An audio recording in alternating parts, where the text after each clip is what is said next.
maanta waa Jimce alxamdulillaah waan lugeynayaa waa meel baaskiilka lugta lagu talagalo xaafadda u dhow Bristol oo dhan buu dhex maraa qofkii garanaya koone to koone waa intaas oo kilomitir marka waad arkaysaa lugta waxay noqotay caafimaadka u weyn iyo jimacsiga meesha waad aragtaa kaymad moodaaba ya imka cadceed baa jirta habeenkii mala waa yara cabsi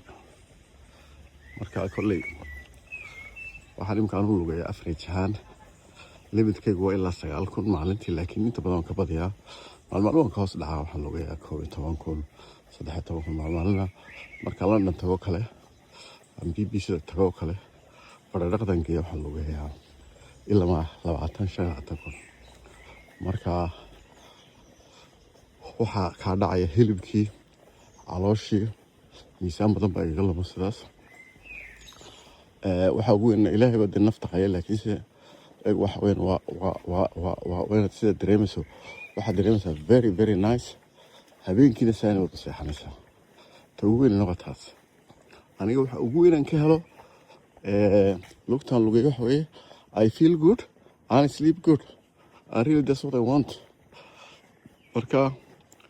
dadka miisaanku hayna way karidaysaa miisaanka inkastoo anigu markaan imika haddaan wadankii tagay haddana meel qaata kale waad duula taybina badhaalo dadkeena waa aragtaa waxoogaa baruurta ayaa waxoogaa caloosha jecel inaad garan lahaatid laakiin imika markaad sii weynaataba waxaaba fiican inaad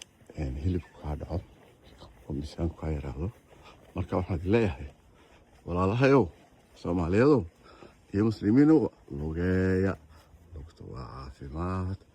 حتى هذا صدق سولفة يمكن وقت كان سمر كيوروب very important ولكن بدان حاجة تهر أيضا له السلام عليكم ورحمة الله وجمعة مبارك.